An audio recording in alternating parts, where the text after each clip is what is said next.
doctor, no sé, digamos, si es verdad. Algunas, digamos, me han dicho que no sirve, digamos, ponerse el implante cuando está uno subida de peso. ¿Es cierto o qué, digamos, causa, qué acción tiene?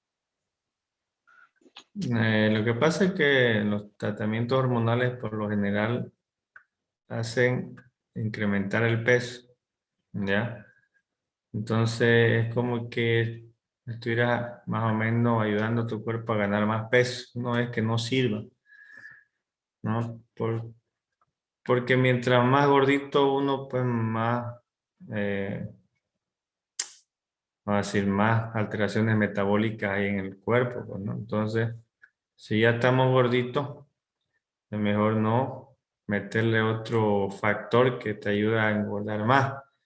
Entonces, por eso es que en algunas personas mejor se recomienda, ¿no? También en algunas personas, además de que son gorditas, por lo general, si ya tienen un síndrome metabólico establecido, su presión arterial ya está algo alterada. Y con la utilización de estos tratamientos hormonales anovulatorios, puede hacer que esa presión arterial se descompense un poco más y desarrolle la persona ya en sí una hipertensión arterial que no es grave, que no es complicada, pero que ya es una patología, pues, ¿no? Es- no así que todas la van a desarrollar, es un porcentaje muy bajo, pero que dentro de todo se pasa más que todo por la relación con el sobrepeso, más que por otra causa. Ya el sobrepeso te altera la presión arterial, ¿no? Te altera también la glicemia en la sangre, pues el metabolismo de los carbohidratos, y entonces pasa por ahí más que todo el asunto de la utilización de cualquier, inclusive método anticonceptivo hormonal, ¿ya? Porque hay una tendencia a ganar peso con el tratamiento, con este tipo de tratamiento anovulatorio o anticonceptivo.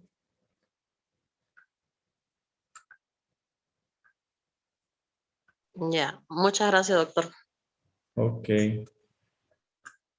¿Alguien tiene otra pregunta en relación al tema?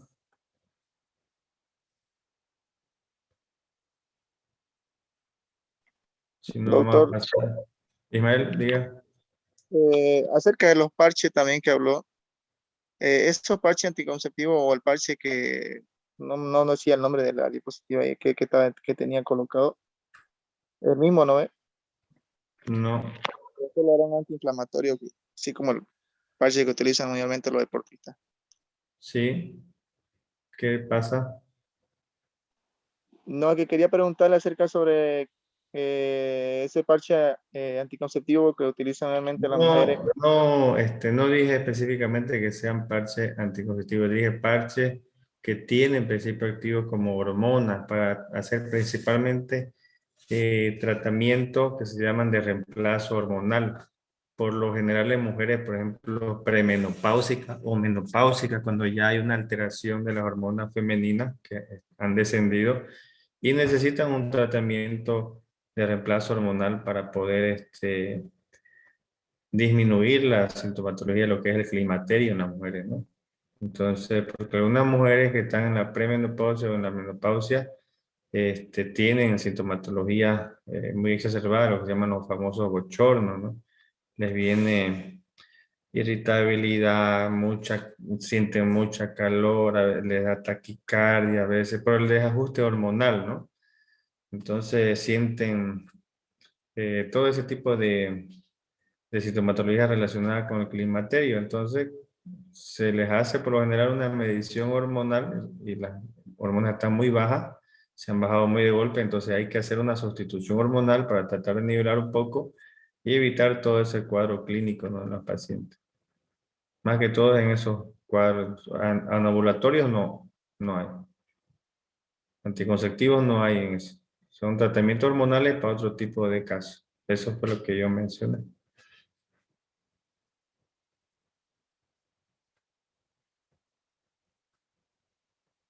¿Algo más? ¿Alguien más?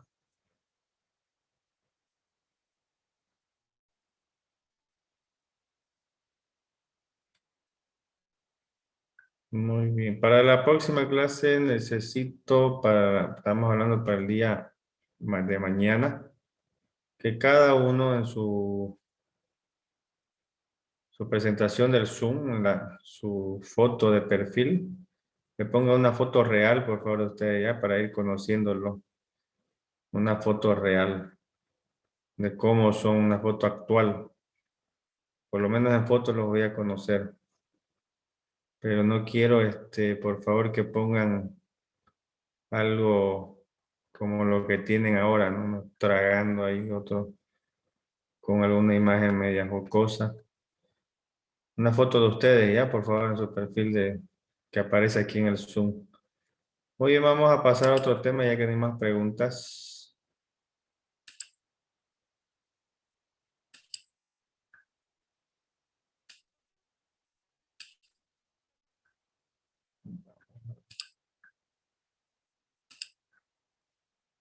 Igual van preguntando, por favor, ya cuando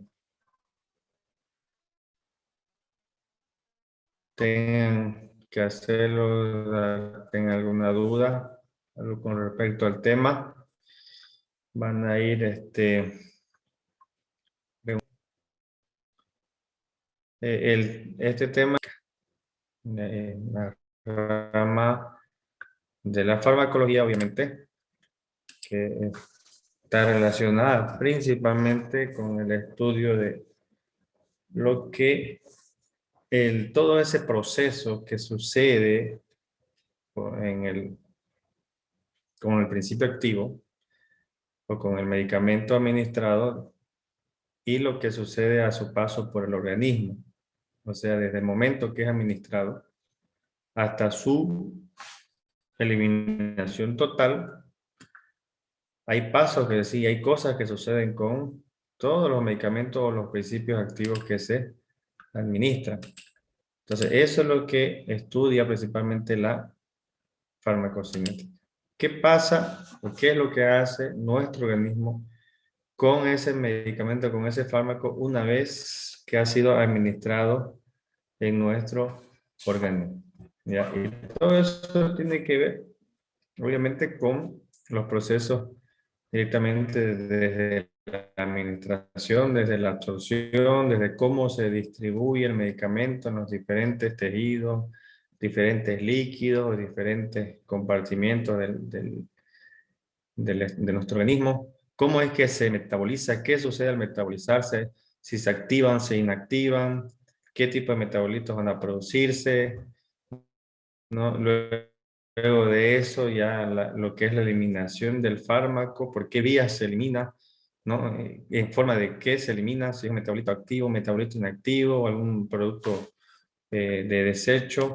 Entonces todo eso es lo que estudia la farmacocinética. Y eso es lo que vamos a ir viendo paso por paso en lo que es este tema. Van a ver ustedes en algunos casos en su texto o en su libro algunas fórmulas que se presentan ahí en las diapositivas también, principalmente en su texto, para que lo tomen como referencia de cómo es que se hace el estudio de la farmacocinética de los diferentes principios activos, ¿ya? Obviamente, ¿no? Eso involucra fórmulas matemáticas que no las vamos a desarrollar, pero quiero que ustedes las conozcan porque tampoco es necesario que las desarrollen porque eso es parte de los conocimientos más que todo científicos de los científicos o empresas encargadas de la elaboración o estudio de diferentes tipos de fármacos o principios activos y que tienen que hacerlo de esa forma correcta para poder lanzarlo al mercado farmacéutico, ¿no? Para que puedan ser aprobados. Entonces, pero como referencia ustedes lo van a tener, la van a conocer, por lo menos los nombres y la fórmula, cómo es que se la escriben, ¿no? Pero hacer un ejercicio o algo de eso, no, eso sí que no vamos a desarrollar, ¿ya? Entonces, todo lo que va a involucrar la farmacocinética, siempre lo vamos a englobar, ¿no? En lo que es un anagrama, ¿ya? Un anagrama, fíjense ustedes aquí las primeras letras de cada una de estas líneas que hay aquí escritas. La primera es la A, la primera, la segunda la L, perdón, la segunda la A, la segunda la D, la segunda la M y la última, perdón, la que le sigue la E. Entonces, este es un anagrama que se queda como LATME, ¿no? Así se llama. Y la L pues va a ser referente a la liberación del producto activo, ¿ya? La A, la absorción de este producto activo, la D de la distribución, la M del metabolismo o su inactivación, y la E como la eliminación del fármaco o de los residuos que queden de él luego de ser metabolizado y ser utilizado por parte de nuestro organismo. Entonces, eso es lo que implica el estudio en una forma general y resumida, pero cada una pues tiene una característica particular que la hacen específica en cada paso del medicamento por nuestro organismo, ¿ya? Tenemos que decir también con respecto que todos estos conceptos, ya lo dijimos, que utilizan fórmulas matemáticas, ¿no? Y que van a ser solamente como referencia en este caso. Ahora, dependiendo de la característica de cada medicamento, también se va a dar la característica en cada una de estas etapas, ¿ya? Porque, por ejemplo, en el aspecto de la absorción de los diferentes tipos de principios activos, hay algunos medicamentos cuya característica o composición química van a favorecer más su absorción, ¿ya? Como por ejemplo los liposolubles. No nos olvidemos también que las mismas membranas tienen una capa lipídica, ¿no? Que es doble, la bicapa lipídica.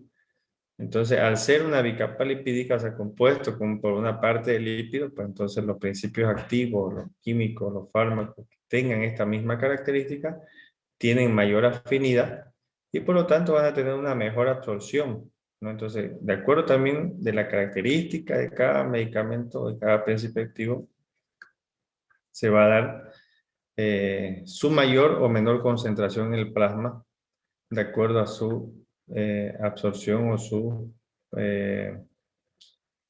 composición química, ¿ya? Entonces, hay que saber que todos los fármacos que ya están ahora a la venta en el mercado es porque se conoce toda esta farmacocinética, porque se conoce bien a ciencia cierta cómo es que se absorben, por qué vías se absorben, cómo es que se distribuyen, cómo es que se metabolizan y cómo es que se eliminan. Ninguno de los fármacos que existe actualmente dentro del mercado farmacéutico ha evitado el proceso o el estudio de lo que se llama la farmacocinética, porque esto es esencial.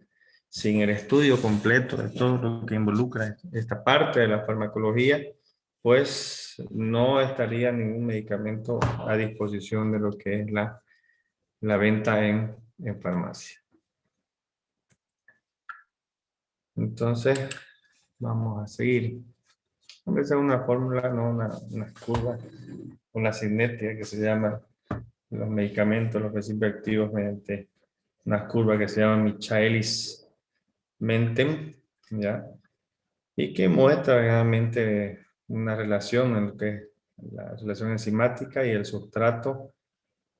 Y el sustrato pues, viene a ser el fármaco, ¿no? ¿Cómo es que desde el momento de su absorción la velocidad de absorción se da, ¿no? Esto es solamente una referencia que algunos fármacos, por sus mismas características, dijimos anteriormente, se absorben más rápidamente, ¿no?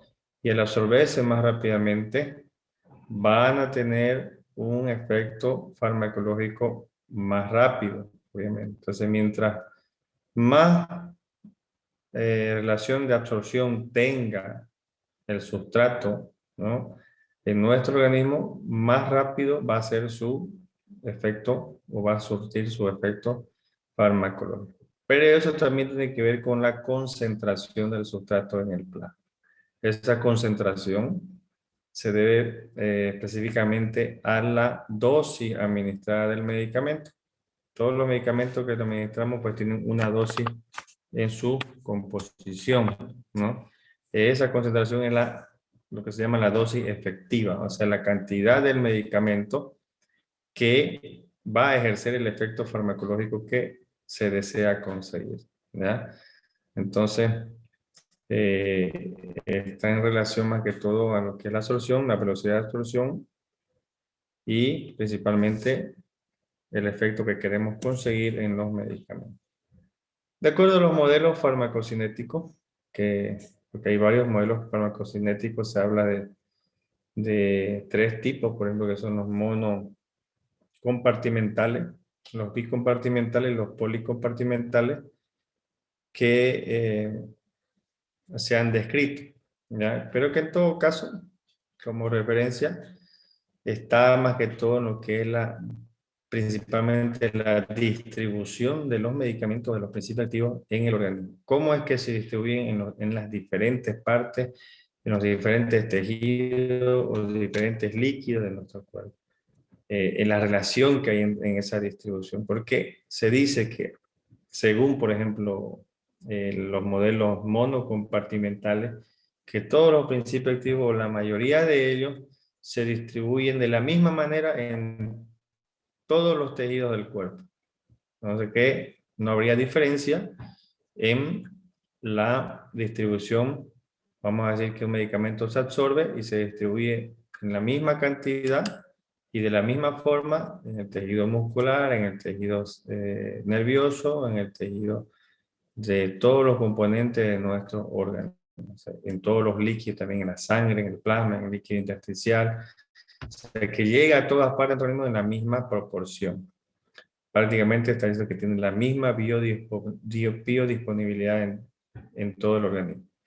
Pero por las diferentes características que se dan en el organismo, o perdón, de los principios activos, eso no es del todo real, ¿ya? Porque cada medicamento, cada principio activo se va a distribuir de forma no equitativa en los diferentes tejidos de nuestro organismo. Por eso es que se habla también de los compartimentos modelos bicompartimentales o policompartimentales, que en diferentes tipos de tejidos o de espacios de nuestro cuerpo se distribuyen de diferente manera. Por lo tanto, al distribuirse de diferentes maneras van a alcanzar una biodisponibilidad diferente, ¿ya? Entonces no llega la misma cantidad de dosis de medicamento a todos los tejidos del cuerpo, ¿ya? Eso sucede tanto en los modelos bicompartimental como en el policompartimental. Por eso que dice que el primero presume que la concentración plasmática del fármaco es igual en todos los fluidos del cuerpo, ¿ya? Y en todo caso la eliminación también va a ser proporcional a los niveles del fármaco. O sea que dependiendo de la cantidad de medicamentos que se administre, también se va a eliminar tendría que eliminarse la misma cantidad de medicamentos en nuestro organismo. No va a explicar también lo que es la irrigación desigual y el paso por el líquido cefalorraquídeo.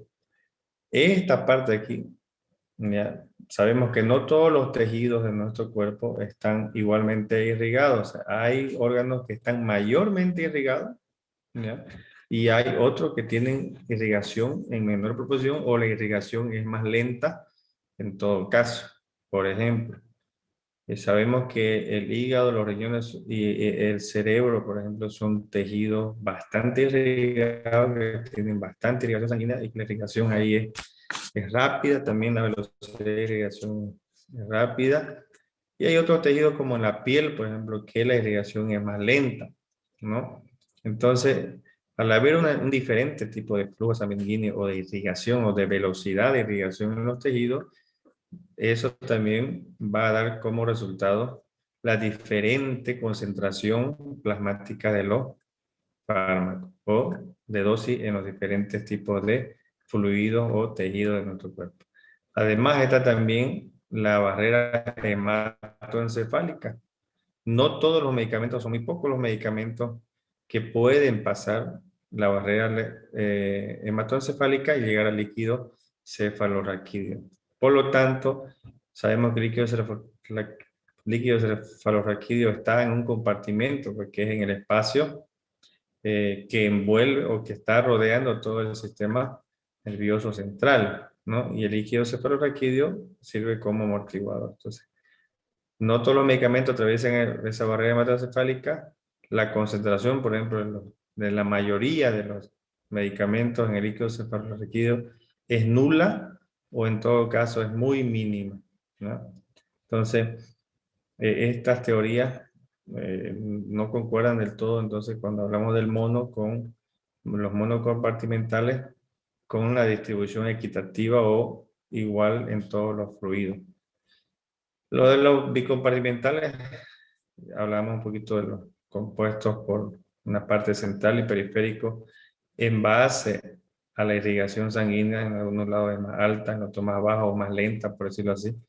Pero eso tiene mucho que ver con la distribución y la concentración del principio activo en los diferentes tejidos o líquidos de nuestro cuerpo, ¿ya? En la parte central que se toma principalmente como los órganos principales de nuestro cuerpo, pues están más irrigados, como decíamos más antes, y la distribución del medicamento siempre va a ser más alta, por esa misma característica de una mayor irrigación. Sin embargo, los tejidos periféricos, que no involucran a las vísceras o los órganos centrales de nuestro organismo, los principales de nuestro organismo, pues tenemos lo contrario. La irrigación es más lenta y por lo tanto también la distribución es más lenta o menor, ¿no? Y la distribución del medicamento también va a ser de la misma manera diferente a lo que corresponde a la parte central. Va a haber una menor distribución y una menor biodisponibilidad por la menor llegada del principio activo a estos niveles. El policompartimental también tiene una característica similar, pero es el más real, vamos a decirlo así, en cuanto a lo que es la distribución de los medicamentos, ¿ya? Porque habla de que es diferente la concentración plasmática en los diferentes tejidos y líquidos de nuestro cuerpo. No se distribuyen, como decía al principio, de la misma manera en todos los tejidos y todos los líquidos. Todo eso va a depender obviamente del fármaco, ¿ya? Entonces depende del fármaco, porque hay algunos que se van a distribuir casi igual en todo nuestro organismo y hay otros que lo van a hacer en uno más y en otro menos. Y por último están los que no llegan a ningún tipo de tejido y solamente permanecen o se distribuyen en algún tipo de líquido o tejido en particular. Cuando nosotros veamos ya los medicamentos, y específicamente clasificación por clasificación, ahí vamos a ver dentro de su farmacodinamia en qué líquido y en qué tejido se llega a distribuir cada medicamento en particular. Ya, esto es una forma general. Pero sepamos entonces que no hay una distribución igualitaria o en igual proporción de los principios activos en todos los tejidos del cuerpo. Algunos pueden distribuirse de una forma más igualitaria en los diferentes tejidos o líquidos y otros lo van a hacer en menor proporción en un tipo de tejido o líquido y en mayor proporción en otro tipo de tejido y líquido a la vez. Entonces eso también es lo que va a generar. De todo esto depende también la acción farmacológica del medicamento y lo que es el efecto farmacológico del medicamento en determinado tipo de tejido o de órgano en particular. Bueno, voy a hablar sobre los tipos en los monos compartimentales, cómo sería la absorción y la eliminación mediante algunas ecuaciones, ¿no? que hay y que se dice que en los modelos monocompartimentales al distribuirse de una manera más igualitaria el medicamento hay una concentración plasmática más igualitaria en los diferentes tipos de tejidos, su eliminación es, según una fórmula y una ecuación, es más lineal. O sea que hay una igual distribución y una igual eliminación del medicamento en esta teoría del modelo compartimental, ¿no? Que dijimos que no es, también nos refleja la verdadera realidad de lo que sucede con la distribución de los diferentes tipos de medicamentos, ¿no? Entonces ustedes van a ver en ese tipo de, bueno, de modelo, en todos los libros, este tipo de gráfico, donde la absorción y en base a la concentración plasmática y el tiempo que está en el organismo es más lineal, o sea que es prácticamente de acuerdo a la cantidad de medicamento que hay en el plasma, el tiempo que dura en el organismo y lo que es la eliminación del organismo, o perdón, del principio activo en el afuera del organismo. Entonces, está dependiendo de la concentración plasmática y el tiempo. La concentración plasmática viene a ser prácticamente la biodisponibilidad. Y la biodisponibilidad de medicamentos no es más que otra cosa que la cantidad de medicamento que está presente en el plasma. O sea, del medicamento, de la dosis de medicamento que se administró, qué cantidad se encuentra presente en el plasma, ¿ya? Esa es la biodisponibilidad. Si un medicamento, por ejemplo, se administra en, vamos a decir, 1 gramo de tal medicamento ha sido administrado, ¿cuánto de ese gramo, al ser absorbido, es absorbido, perdón, y llega hacia el plasma, hacia la circulación sanguínea? Si de ese gramo, todo el gramo fue absorbido y llegó hacia el plasma, o sea, la circulación sanguínea, significa que esa biodisponibilidad de ese fármaco, de ese principio activo, es del 100% o de 1, así se llama, se toma como unidad o como 100%, ¿ya? Pero si de ese gramo, por ejemplo, que se administra del medicamento, solo se absorbió el 80 o el 70%, ese porcentaje va a llegar a la circulación sanguínea. Entonces dice que la biodisponibilidad del fármaco es del 70 o del 80% o de 0.7 o de 0.8 respectivamente, ¿ya? Entonces la biodisponibilidad es la cantidad de plasma, perdón, del principio activo o del medicamento, del fármaco, que llega a la circulación sanguínea. ¿Se entiende esa parte, no?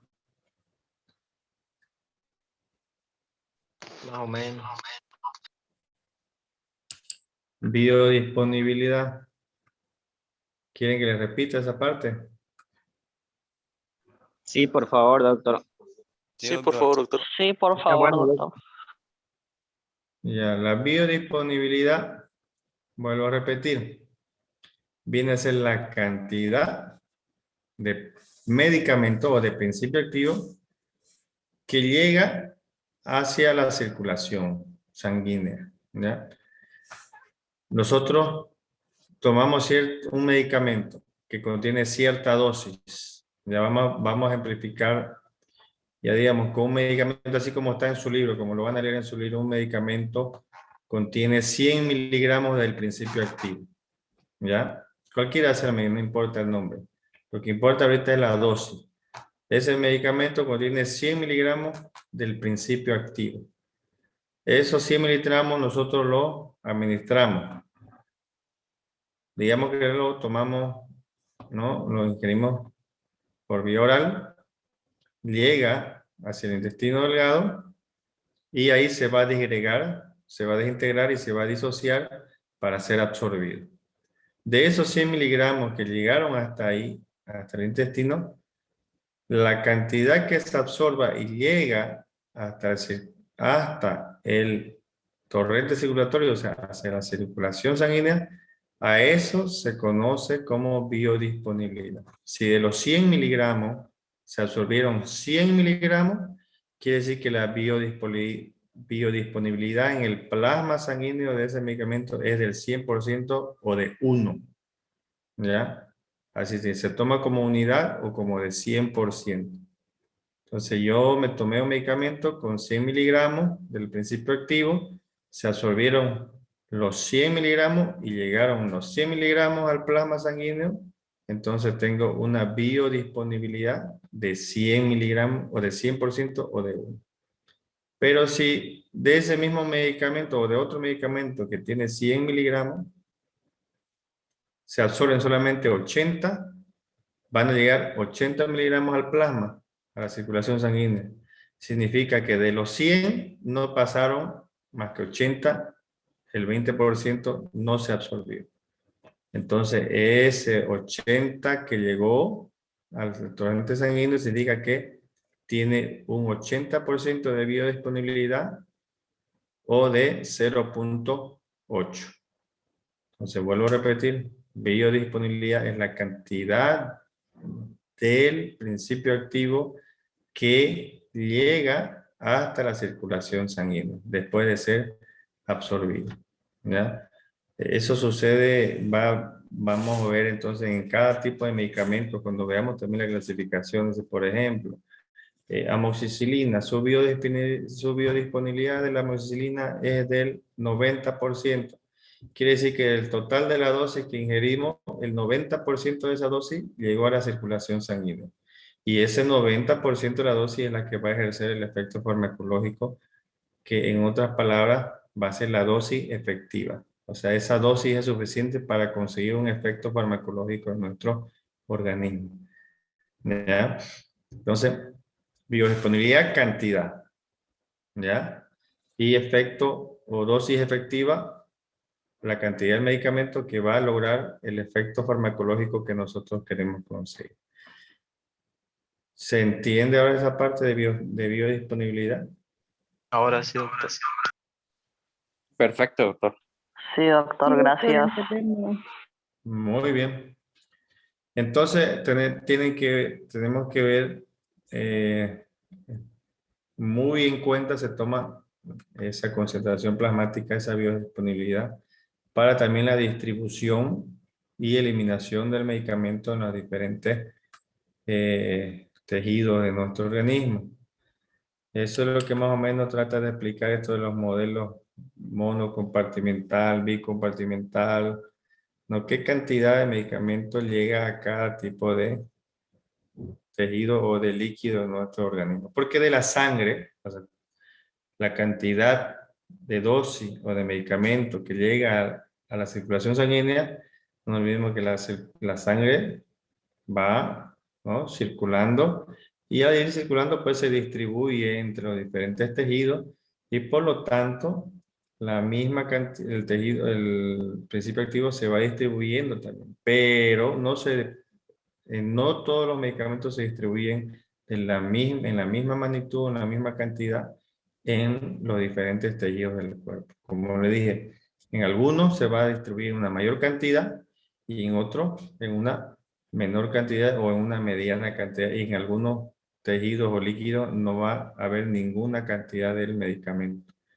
En ninguna, entonces quiere decir que su biodisponibilidad en tal tejido puede ser mayor, mediana o nula, o baja o nula, ya con respecto a la distribución de los medicamentos. Ya. Para que, en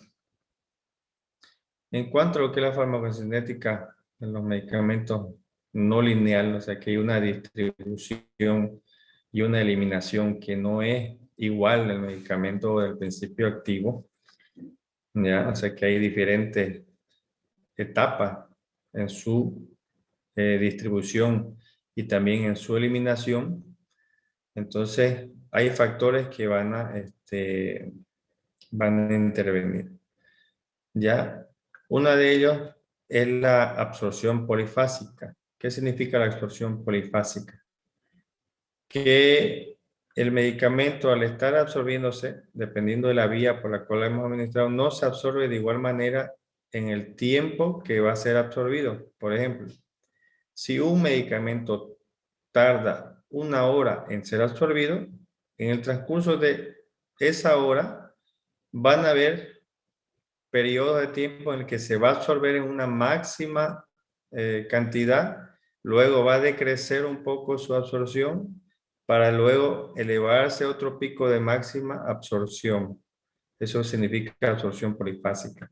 O sea que va a variar en el tiempo la cantidad de medicamento de principio activo que se está absorbiendo, hasta que se absorbe por completo, obviamente.